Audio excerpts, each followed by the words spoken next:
Hello, I'm Dr. Sam Hancock of the Emerald Planet and Emerald Planet TV. We come to you on a week-to-week basis from Washington, D.C. in the United States as we look around the globe in 144 different nations, looking for those 1,000 best practices, the technology, services, and products that are making a difference as we move through the 21st century. And as we have a planet of 9 billion people by 2038 and possibly 12 to 13 billion by the end of this century, how are we going to be able to take care of all these people on planet Earth? And that's what Emerald Planet's all about. We come to you looking at the solutions, the best practices from around the globe as we create the Emerald Planet. Hello, welcome to the Emerald Planet. We're making a difference as we move through the 21st century. And seeing the long-term impacts of climate change.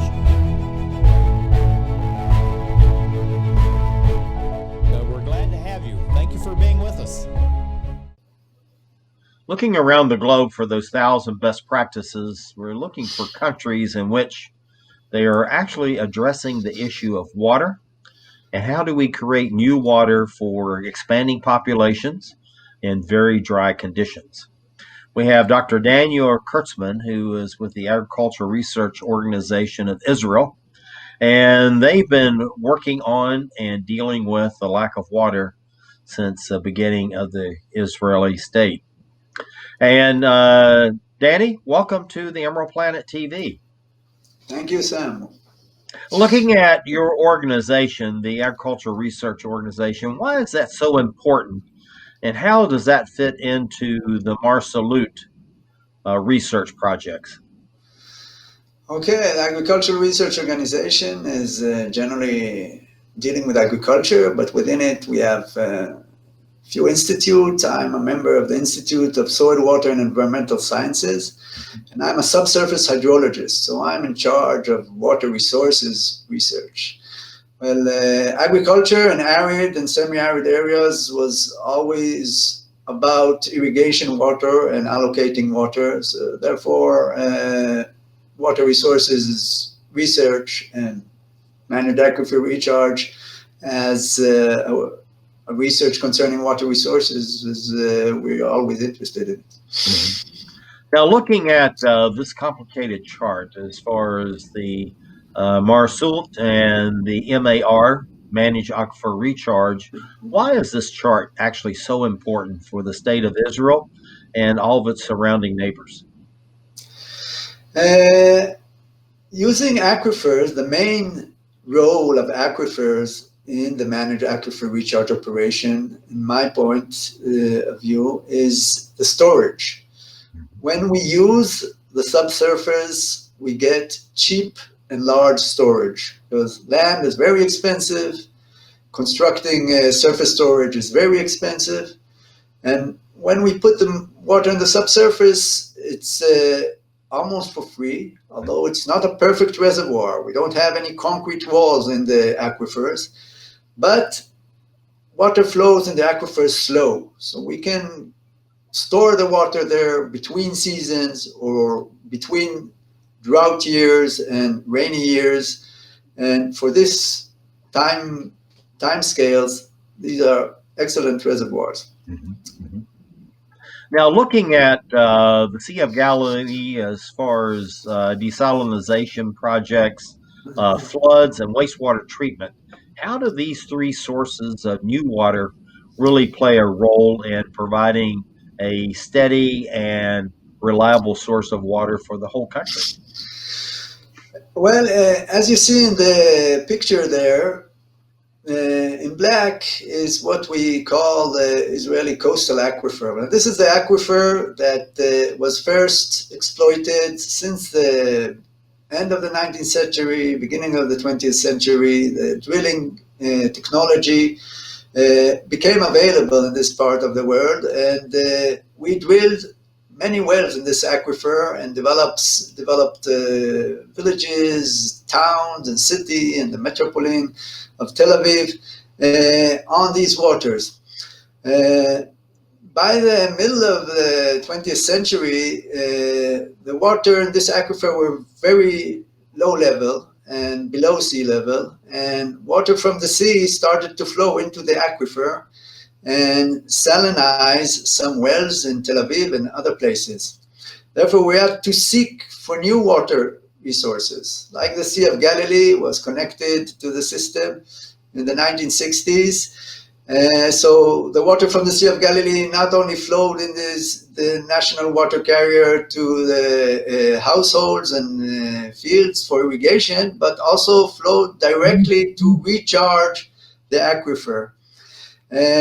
Same for floods. We managed to catch some ephemeral flood from some streams and redirect the water to the aquifer instead of letting them being wasted to the sea and salinized. In the 1970s, 1980s, we realized large cities are large sources of water. Although this is not water for drinking quality, but it's good for irrigation. And our main managed aquifer recharge operation today is letting secondary effluents of the Tel Aviv metropole infiltrate into this aquifer and then pumped they're of much higher quality and then sent to the Negev for irrigation. Now, looking at floods, this is something you don't really think of floods in Israel, but you certainly have them. How do these really supplement what you need as far as recharging your aquifers? Well,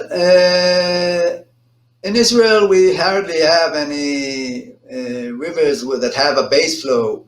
All the flow in the streams and rivers are ephemeral. That means only after rainy days in the winter we have such floods. So, especially in the 1950s, 1960s, and until today, it looked as a waste of water for us letting these floods flow to the Mediterranean. So we managed to have two very elegant managed aquifer recharge system in which we divert the floods, let them percolate to the aquifer, and then pump them in the summer for household and irrigation use. Mm-hmm. Now, looking at wastewater treatment plants, how do they fit into the schema along with your seawater desalination plants? So let me go back to the wastewater treatment plants. Okay. Today, a large portion of irrigation water in Israel are based on treated wastewater. Mm-hmm. Actually, about half of the water allocated for agriculture is wastewater treatment plants. And the largest project is taking all the treated wastewater of the Tel Aviv metropole, which is about a third or 30% of all the wastewater in Israel, and taking the effluents of a secondary wastewater treatment plant that we have south of Tel Aviv, it's called the Shafdan, and letting them percolate to sands that we have sand dunes south of Tel Aviv, and then pump them through dedicated wells, and they all go through one red pipe, large diameter pipe, 130 kilometers south to the Negev desert, and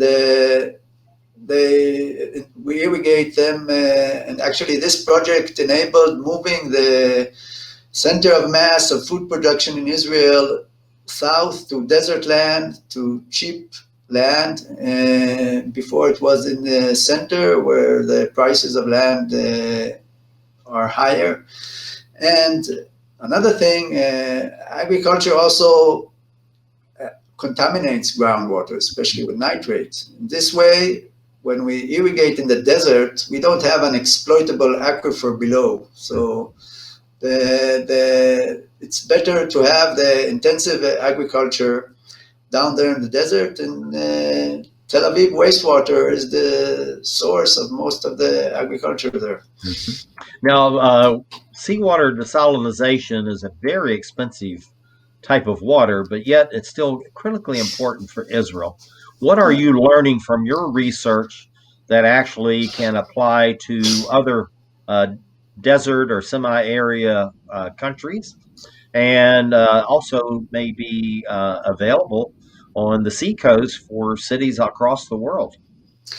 Yeah, okay. Well, when I said storage, towards the 21st century, Israel realized no matter storage, we need more freshwater sources. Mm-hmm. And the reverse osmosis technology came to a point that it met the Israeli economy, and the people the household people, not farmers, can pay for this water. And since the last 15 years, a great deal of the fresh water that we drink and some of what we use for irrigation is desalinated seawater.